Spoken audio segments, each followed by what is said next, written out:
Salut, j'espère que vous allez très bien. Moi de mon côté, tout va très bien.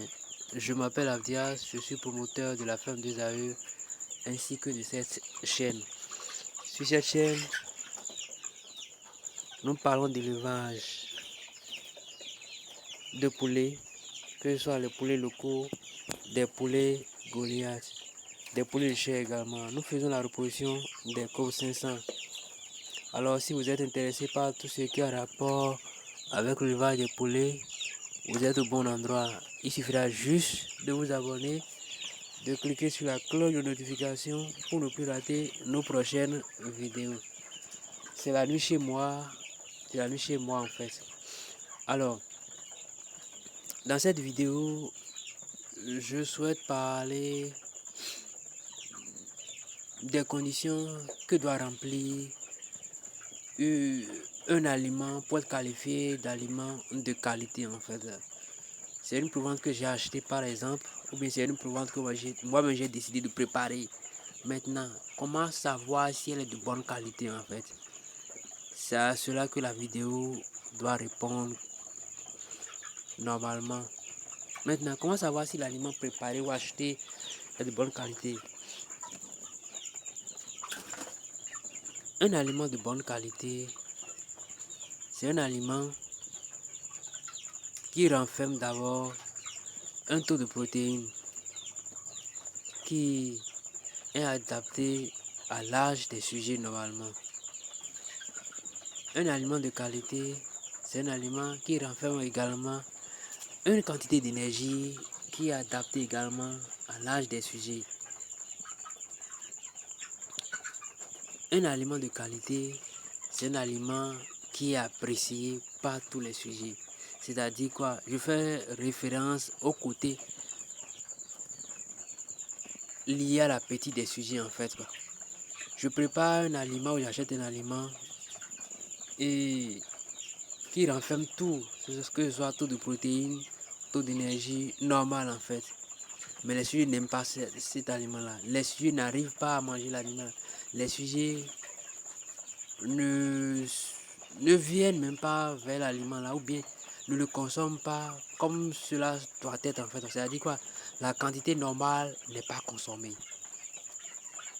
Cela veut dire que mon aliment a un problème. Ce n'est pas un aliment de qualité. Pour un aliment de qualité, les trois points doivent être respectés normalement. Que ce soit le taux de protéines comme premier point, le taux d'énergie second point. Maintenant, le côté appétibilité doit être respecté également. Et c'est ça que nous négligeons beaucoup. Il ne suffit pas de préparer un aliment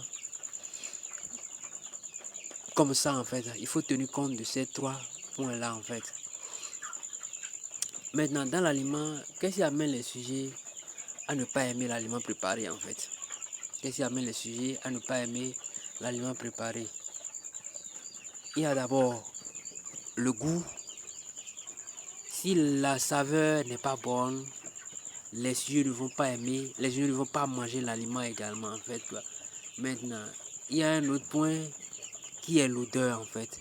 L'odeur peut attirer les sujets, comme ça peut répuyer les sujets également. C'est-à-dire quoi?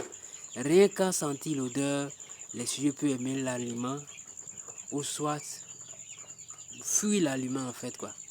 Donc pour quelqu'un qui veut préparer l'aliment, doit tenir compte de tous ces facteurs là en fait. Maintenant, dans l'aliment, l'odeur qui fait fuir les sujets vient d'où réellement en fait, quoi. L'odeur là vient d'où réellement? L'odeur qui fait fuir les sujets vient d'où réellement en fait? Ça peut venir des matières premières qu'on a utilisées.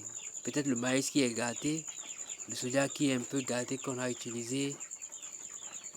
Et ça d'odeur en fait. Et des fois, les sujets n'aiment pas l'odeur là, ce qui fait que l'aliment n'est pas consommé en quantité. Et si les poules de chair ne consomment pas l'aliment en quantité, le poids ne sera pas là.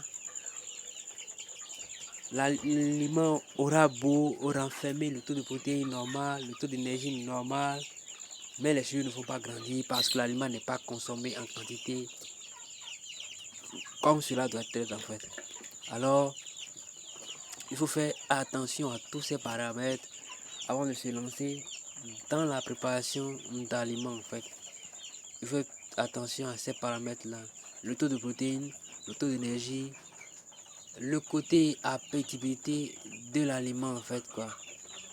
Mon aliment, quelle est sa saveur, quelle est l'odeur que ça dégage en fait. Il faut faire attention à tout cela et tenir compte de ces paramètres-là. Et un aliment qui regroupe ou bien qui regorge ces caractères-là peut être qualifié d'aliments de qualité en fait. Je pense avoir répondu à la question de notre vidéo. Alors, pour ne plus rater nos prochaines vidéos, cliquez sur la cloche de notification, abonnez-vous. Que Dieu bénisse chacun de nous.